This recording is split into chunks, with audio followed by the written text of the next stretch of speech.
Hey, I'm Amanda and welcome back to the Golden Circle Homestead. So I wanted to pretty up my dining room table and I wanted to get some wildflowers that I've seen along my drives in the neighborhood, and I wanted to add some prettiness.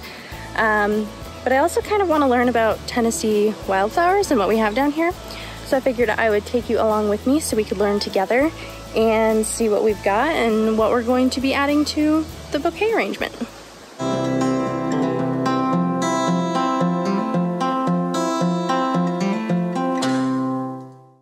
So these are a bunch of common daisies, and they are actually medicinal in nature, so you can take them for coughs, for bronchitis.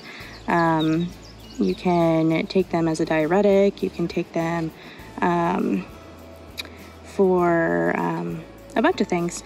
So there are different uses, and one of the most common ways is to use them in teas.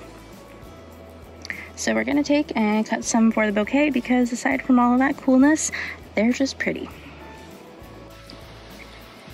These little guys are also part of the daisies. They're known as Daisy fleabane, and they similarly have a lot of the same medicinal properties as your common daisy would. They're part of the aster family. And so these are super common and popular. I'm sure you've seen them probably where you're at. But they're these cute little things. They're kind of known as an invasive weed, but a weed is only what you don't want where it's at. So I just found these dried grasses that I am going to add to the arrangement as well to kind of give it some more texture and some different appeal. And I'm thinking I'm gonna like the look of it. So got some different type of stuff to add there. Here's what looks to be some yellow crown beard all back here. And it looks like the verdict is still out on whether or not it is edible and medicinal. I'm not entirely sure if this is the same thing as golden crown beard, which supposedly is edible and medicinal. So I don't want to say that this as yellow crown beard is, because I'm not sure if they're quite the same thing, but they are pretty. So I'm going to gather some of them for the arrangement. I did find some Queen Anne's lace, and I know that there is some concern around Queen Anne's lace and also poison hemlock. So one of the things I learned last week from the Homestead Festival, so this is medicinal, but Queen Anne's lace has a flat top and poison hemlock is kind of more domed and like the flowers are spread out more. So it has like a flat top, and then it also has like this little tiny purple flower in it. You can kind of see it better here. Just that tiny little purple flower. And it also has, like, when it's starting to bloom, it has a little bit more of a purple color to it. The other thing that makes it different is that its stem has like hairs on it. And so it's kind of funny because the example I was given was, it's called Queen Anne. So Queen Anne has like a purple dress and then hairy legs underneath it. So, so this little guy, these need to get in water. They're not doing so great now that I picked them. I'm looking for some more, but these are the ones that I've found so far. And I kind of wanted to share the difference as you are out foraging for stuff too. Here we go. I found some more Queen Anne's lace. Look at these pretty guys.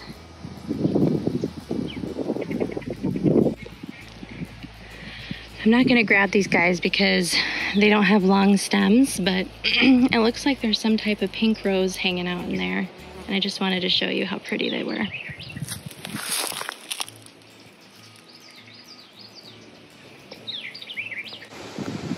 So here are some black-eyed Susans, which are generally a staple in a lot of gardens, kind of along with echinacea, and they have a lot of the similar like medicinal benefits that echinacea does too. These flowers right here are all along my route, and they are just stunning. Their bright colors have gotten me every single time I drive by them. They are butterfly milkweed, and so not only are they, you know, a crazy great pollinator, they're super pretty, but they also, when they're boiled, you can make a tea that's good for stomach issues, but there is some toxicity with like the roots and the stem, but it does have medicinal properties, and so it's a great thing to plant in your garden if that's something that you're interested in, or if you're foraging or making a bouquet. They're just super pretty. So these yellow flowers are known as a false sunflower, and you can also make a tea with these, and that is something that reduces fevers and also decreases like phlegm. So as disclaimer, always do your own research on all of these things before you just take someone's word for it in any case, because what you're ingesting is super important, and there are a lot of wonderful benefits to nature and to God's creation that we can use to help heal our own bodies. But just make sure that you are continuing to do research and know exactly what you're putting in your body and for what purposes. Here are some more of those really pretty pink roses. Fun fact, before we purchased our land, we were looking at another plot, and it was something that we're really glad we didn't end up getting for a lot of reasons, but it also had the potential for this view, and you can kind of see it like as you're driving, and so I just wanted to share it with you. There are some trees in the way, but I think you can see through them.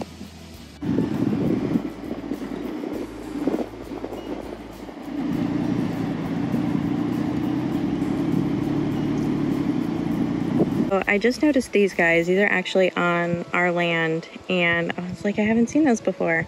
And I think that there was some water down here at one point, because these are bulrush, like the cattails. So they'll end up developing those. And then I also noticed some red clover honeysuckle down here. So I'm gonna grab those. Those have a ton of medicinal benefits and properties to them as well.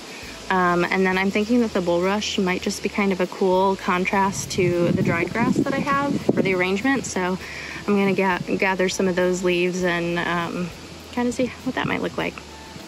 So just like those really pretty orangey red flowers that are like the butterfly milkweed, this is another type of milkweed as well. And I only found a couple of these, but this is red ring milkweed.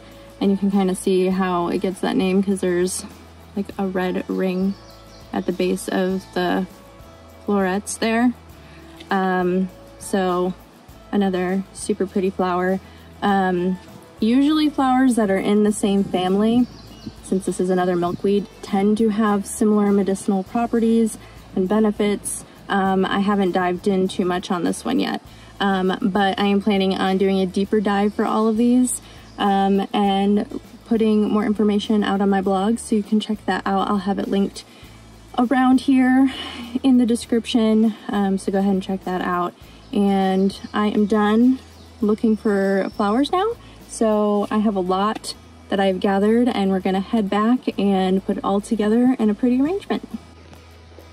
Okay, so when you're putting a bouquet together, you're gonna wanna make sure you obviously have your base, your jar, water, some scissors for cutting. I also have some additional greenery here. I did end up finding some ferns too at the last minute, so I grabbed those. I have this bulrush here, some dried grasses for some different textures. So you want to have something that's not just floral, but also has some different textures and greenery to it. There's a bunch of yellow flowers. So here is the fake sunflower or false sunflower. The yellow crown something, I'm forgetting the full name of this one. We've got the red ring milkweed and a common daisy hiding out in here. We've got our Queen Anne's lace, our black-eyed Susans, our butterfly milkweed, common daisy, red clover honeysuckle, and this daisy fleabane here. So my plan for approaching this is I'm thinking I'm probably going to do more than one bouquet, but I'm going to start with a statement piece, which is the biggest piece. I'm going to start with this guy as the big one, and I will kind of show you what I end up doing. So I'm determining the height, and I cut off based on where I wanted it to end. I'm also going to pull off some of these bottom leaves here that are going to be fully submerged in the water to help avoid a bunch of like rotting and mold and yuckiness. It'll help preserve you know, the cleanliness of the vase and also the longevity of the flowers themselves. So here's the first arrangement. I went with the butterfly milkweed for the color, and it's got some yellow in it, so I pulled all the yellow flowers in. I think these black-eyed Susans really pop with it. And then used all of the other yellow flowers to supplement kind of toward the bottom, and left the butterfly milkweed and the black-eyed Susan closer to the top for more of statement pieces. And then for texture, I added these and then the dried grass. So that's kind of how that is getting pulled together. I'm hoping that because of the heat and with the water, they will perk up some more as they have been hanging out in the heat with this whole process. So this is the second bouquet I made, and it's primarily all of the white flowers with a lot of the greenery. This bouquet is actually going to go in my bedroom, and it goes with that theme of the room much better than all the other bright colors would anyway. So I have kind of down here all of the Queen Anne's lace kind of tucked in toward the bottom, and then I've got all of like the daisy flowers kind of sprinkled around here, and it makes it a lot better and a lot easier to figure out where you want things to go when you're doing them one at a time. I have the milkweed here as the central part of it, and then I have the biggest fern leaf in the back. This is going to be the back of the bouquet, and then this will be the front for what you see, and then kind of having ferns along the side. One of the things that I do in order to help with the height differentiation is to grab the tops of the flowers and hold them all together, and then cut the stems evenly at the bottom. Oops, so I totally missed the honeysuckle and I just threw them in real quick. The reason why I chose these particular colors is because white was all central, but then the honeysuckle and the bottom of the milkweed here kind of pull in those colors. And so similar to the other bouquet, it was very much like trying to play with colors and making sure that everything complemented one another as well.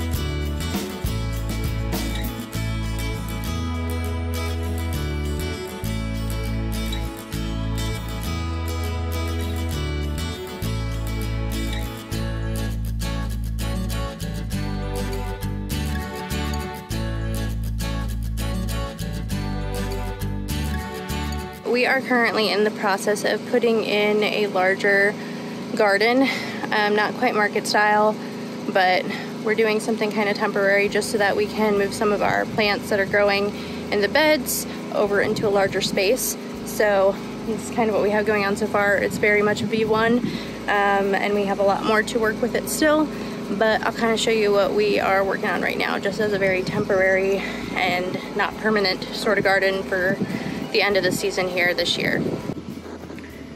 So we have a bunch of T-posts that are in the ground, and that is what we are anchoring some chicken wire to. We went like bare minimum, as cheap as possible. I mean, even from here, our really like ghetto trellis, but it is just using something that we already had. And cattle panels are outrageously inflated for their pricing right now. So we are just kind of making do with what we have, and I'm gonna makeshift some things. I don't think it'll be too big of a problem. It's just not as pretty, and hey, that's okay, because we're over. This is not a pretty setup. It is it's just a function thing and trying to get some food growing for us. So I did a temporary, eventually this will actually be a gate, but for the time being, just to keep chickens out. We haven't gotten to that yet. So I moved a few zucchini over, and I know that they're not looking that great. They actually have been watered, and you can even see like the clay around them. so I'm hoping they will perk up.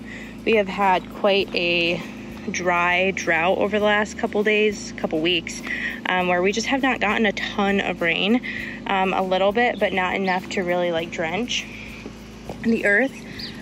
So we have been spreading out all of this manure, and ideally we want to get it tilled into the soil, but that is quite a task, because the ground is very hard. So we were hoping for some rain. We were supposed to have some rain today, and hopefully that ends up kicking in, but we want to kind of use the rain and the mud to sort of mix it in, so that's kind of what we're waiting for. So that is the plan there. Good news is I can feel the breeze, I can feel the storm approaching. I know we're gonna get rain. I'm just hoping it is a lot of rain, and it will end up being way more than originally anticipated, so prayers for that. We have some little baby marigolds, so they're kind of popping up here and there and everywhere. But yeah, nothing has gotten as much water as it needed to, because we have just not had a bunch of rain, and that is our resource for us to live off of, and quite frankly that's more important. But I'm hoping that this rain will help everything kind of thrive some more. The basil started coming back.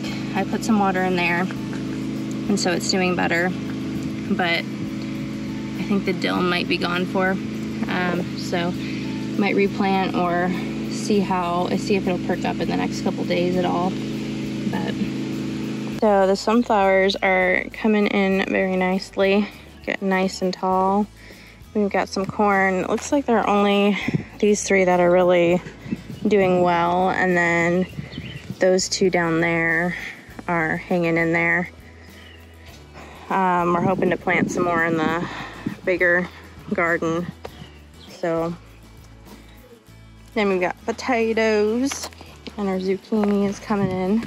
We're starting to get some fruit on here, so that is good. Some beautiful variegation in the leaves. And then we've got tomatoes in this pot still. And then in the bed here, you can kind of see some onion growth coming in. And then all of these are tomatoes.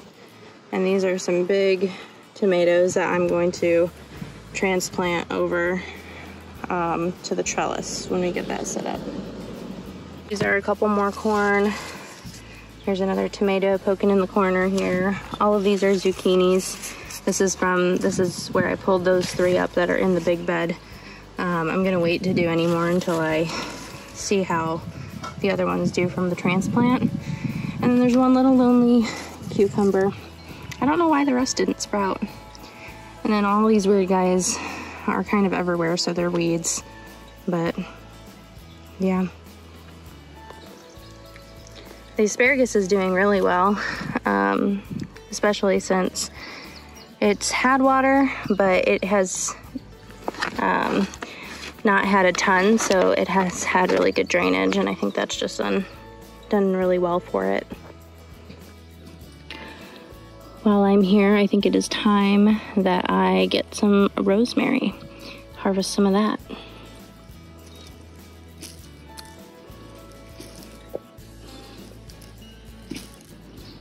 Here are Jonathan's fabulous watermelon starts that are doing really well. The last thing I wanted to show you is this new chicken waterer. This is a barrel that we had, and then Jonathan just cut a hole in it for water, so when it rains, it'll come in. And then he drilled holes, and we got these cups on Amazon. They were like $7. They're at different heights. I don't know if they're different sizes. I think they're all the same size type cup, but it's made a huge difference for the chickens and Rosella. They've been able to have a lot more water access, so that will be good for them as it gets hotter. Hey girl, how are you doing? How are you, Henrietta? How are you, pretty girl? So I don't know how true it is, but these are the raspberries, the wild raspberries that we've had, and we were told that you cannot eat them by local. I'm not sure why, but that's the thing. That's the news on those. It's starting to rain, yay! So I'm gonna quickly say goodbye. Thank you so much for hanging out with me today and picking some wildflowers for my bouquet. I would love to see any pictures that you have of bouquets that you have made or arrangements that you've made from wildflowers in your backyard. I'd love to hear about the wildflowers that you have in your area, and if you've ever used them for herbal and medicinal uses and have any recipes, I'd love to hear about those too. Feel free to tag me on Instagram, Facebook, or leave a comment below. Hit subscribe if you want to stay tuned for our family adventures, and I will see you in the next video. Bye!